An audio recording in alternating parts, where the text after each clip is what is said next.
kitchen table.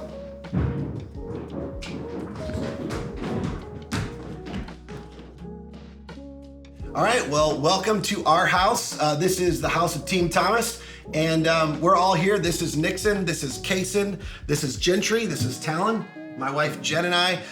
Welcome to our home. We hope you had a fantastic Christmas, and we hope you're having a great new year, although it's just started. We certainly loved spending Christmas with you, but we're doing something that we normally do. Hey, can you jump back in your seat real quick? We're doing something we normally do here in our house. We usually do it around dinner. Some of you do this too. You do like highs and lows. We call them pows and wows. We're not gonna do any pows today though. We're just doing wows. And the assignment was that I wanted you to draw the thing you were most grateful for, your wow from 2021. So we're gonna go around. Nixon, you wanna start? Yeah. What was your wow from 2021? That we got to get our beds. You got new beds in your new room. Can you show everybody the picture of your, wow, that's awesome. So Nixon said his new room and his beds. Wow. Sorry, it's one of the things that we do. So it looks like there's some people in there. Who are those people, Nixon? Our friends, and that's me jumping up. It's your friends? What are your friends' names? Andrew and Alexander. Andrew and Alexander, and we moved in right next door to them, didn't we? Yeah. We had two friends that were just our age right next door, and that was one of the things you're most thankful for. That's awesome. Kaysen, how about you? I like going to Disneyland. Disneyland, Disney World. Disneyland's in World. California. We were in California, or Yeah. near California, but Disney World. Show everybody your picture. It's awesome, the castle, and what's the thing going up top? Fireworks. Fireworks and a roller coaster? Yeah. That's awesome. What was your most favorite thing you got to do at Disney World? Probably go on the roller coasters. On the roller coasters? I really liked Rise of the Resistance. Wasn't that awesome? That was fun. That was really fun. All right, Genty, what about you? My favorite thing about this year was meeting new friends. Yeah, you have a lot of new friends there. Yeah. Where did you meet these new friends? At school. At school and And at church. at church. And you actually just went to a party with a bunch of your friends from school and church, which is awesome. So fun. Wow. Talon? My wow from 2021 is going to Cancun. Show them your picture. That's a really good picture. Those are gigantic waves. Yeah. The waves that are big. Yeah. That was fun. Wow. Wow. All right, Jen, what about you? I put just all the people that rallied around us for, in Arizona and in here in Georgia. Yep. So, friends and family. We had a lot of people that, big transition in life that rallied around us, which was awesome. Some of you were part of that. We're grateful for that. I think mine was our house in Arizona. We lived there half the year, and our house here. I would say we had two amazing places that weren't just houses that we got to call home. What, don't you think so? That's really awesome. Okay, next thing is, Nixon, we're gonna start with you, so I need you to hop back up here. What are you looking forward to most in 2022? Can you believe it? 2022 is already here. What are you looking forward to most in 2022? What do you say? Going to the mall. Going to the mall? You got money for Christmas, didn't you? And you're looking forward to going to the mall and spending your money. Perfect, that's awesome. What do you say, Kaysen? What are you looking forward to most? Probably getting back into the sports. Getting back into sports. Yeah, we transitioned from Arizona, used to play lots of sports. What sport are you most looking forward to? Like basketball, flag football. Basketball and flag football. That's perfect. How about you, Gentry? What are you looking forward to most in 2022? Getting to go on my birthday trip. Yeah, so 13th birthday, we do a big trip, and where are you going? Disney World. You're going to Disney World. Who are you going with? Mom, Aunt Dee, And they- Grandma, and Tessa. And Nathan. And No. no boys? And no boys. We don't get to go. All the boys have to stay home. I know, that's not very fair. We're Talon? sleeping in the theater every night. We'll sleep in the theater every night. Talon, what about you? I'm excited to play school soccer for Yeah. my high school. Yeah, big tryouts coming in January. Yep.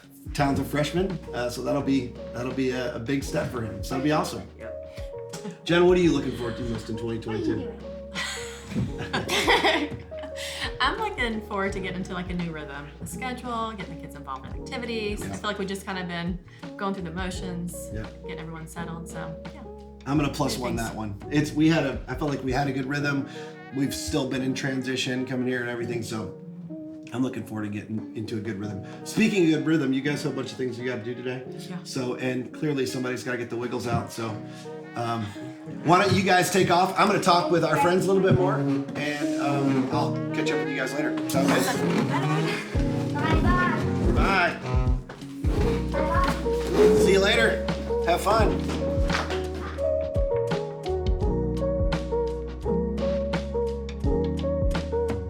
Well, that's sort of real life in the Thomas household. I want to shift to you for just a second, though. What are you hoping for in 2022? Have you thought about it? Have you thought about what you're looking forward to in this next year? Some of you have a sense, but hope is a really important thing. The dictionary defines hope as the feeling of expectancy and desire for a certain thing. I want you to think about it for a second. The feeling of hope is thrilling, isn't it? The hope of a new relationship, or being in the running for a promotion, or expecting your first child, which some of you may be right now. A good report from the doctor, especially after some bad reports. The feeling of hope is really a thrilling thing. But it's also true that a lack of hope is depleting. Some of you can relate to that. You have a sense of hope that has sort of gone out of a relationship, and you realize the relationship can't be salvaged. And it's depleting, it's discouraging. When you figure out that the big deal that you've been working on and you've been investing in this deal for a long time, it's stalled out, or it's not gonna happen. It just is incredibly demotivating. When you're still not expecting yet your first child, that can be incredibly discouraging and depleting. When you're moving to yet another treatment plan because the one you've been on hasn't been working, that lack of hope is depleting. That's why the Bible, it actually talks about hope as a emotional reservoir. It's a reservoir of emotional strength. It's actually in Hebrews chapter 6, the writer of Hebrews, he talks about this idea that when we have hope, when we have an anchor of hope, it actually fills us with something that gives us strength. It strengthens us to continue to move forward. Our willpower and our desires, they're sustained by this reservoir of hope. But when that hope wanes, our expectancy diminishes. Our expectancy, when it goes down, the things that we hope for, our desires for those things, and our hope that they're going to come to pass, it really diminishes in a significant way. So here's the question I want to talk with just for a second. What's filling the emotional reservoir of your life? Like, what do you rely upon? Because for all of us, it's true that the object of our hope impacts the level of our emotional strength. The emotional strength that we have comes from how expectant we are about the things that we hope for. Now, there's two different objects of our hope. And this is so important. This is the thing. I just want this one idea I want to camp out on a second, because as you look forward to 2022, there are certain things that you're hoping for, and there's certain things that you're hoping in. You hope for a certain good thing or a gift or an outcome. And you're hoping in something or someone to bring that about. Maybe it's yourself. But there's these two ideas. There's hope for something, and there's hope in something. My wife and I recently went on a getaway, which if you're married and you have kids like us, it's important to do from time to time. We went on a little getaway away from our kids. They call it a getaway for a reason. We were getting away. And we went, and as we were getting on the plane, certainly we were hoping for a mechanically sound plane, a safe takeoff, an uneventful flight, a really smooth landing, and an on-time arrival, all of those things. That's what we were hoping for. But we were hoping in competent people. We were hoping in competent mechanics and ground crew and air traffic controllers and the captain and the first officer and all sorts of people. We were actually placing our hope in those people for the things that we were hoping for as we were traveling. You see, this is an important idea. Our hope for hinges on what we're hoping in. And we can't get these two things confused. We can't get what we're hoping for and what we're hoping in confused, because hope for without hope in, it's just wishful thinking.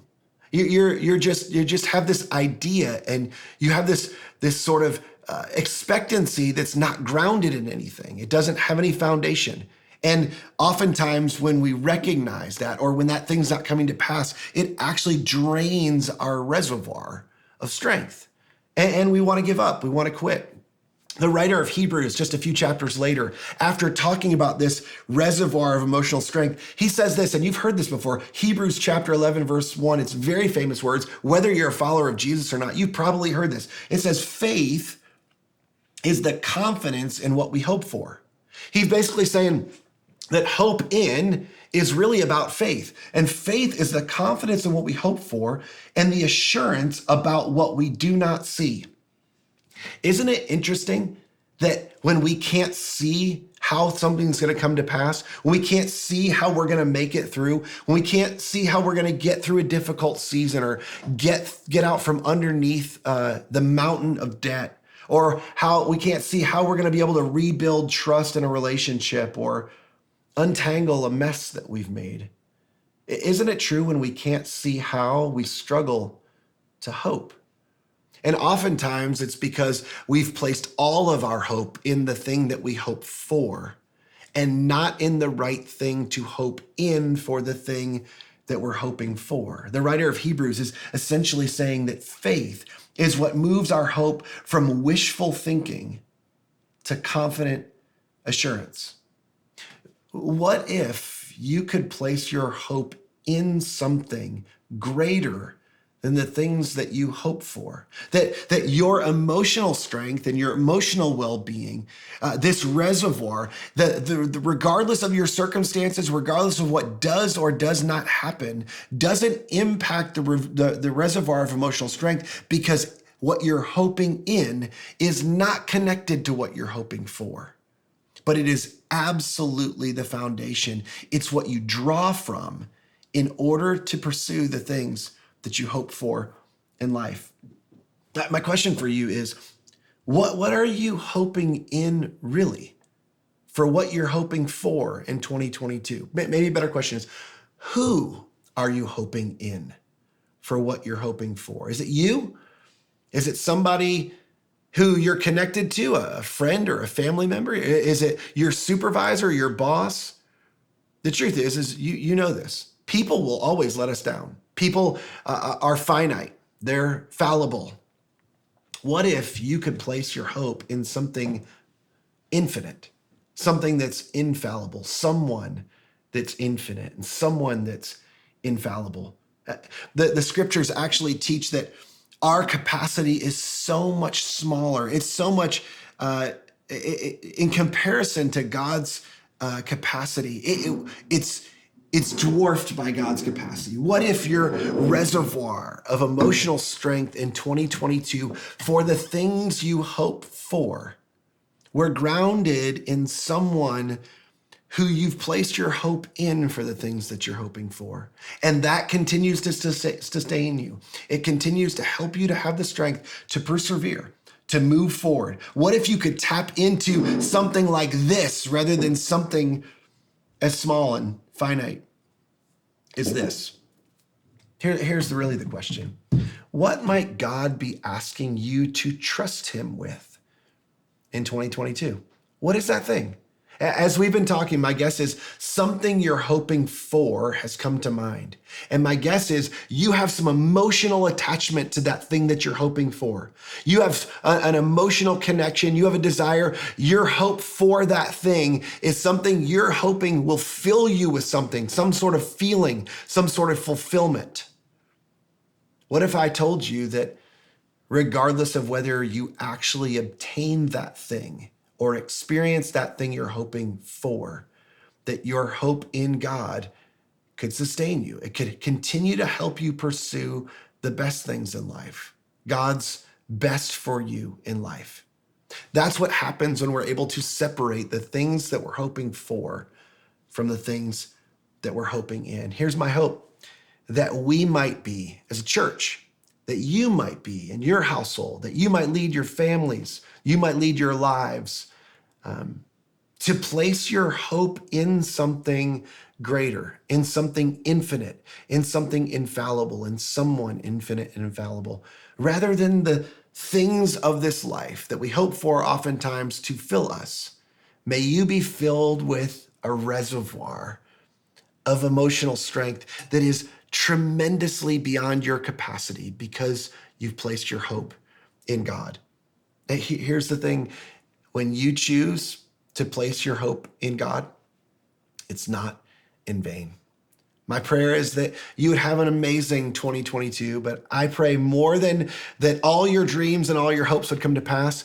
I pray that you would experience extraordinary faith and you would recognize what it is to risk, to trust, to grow, and ultimately to follow the path of God's greatest for you this year by hoping in him for the things that you're hoping for. We're looking forward to seeing you next week. We're going to be back in person together on campus. I hope you'll be there. Listen to that voice of your mama that's in your ear that's saying you need to start the year off right and get back to church. If that's you, we'd love to see you. In fact, we'd love to see all of you and your kiddos. We're making plans for 2022 to be our best year yet. So we look forward to seeing you back at Buckhead Church this next Sunday.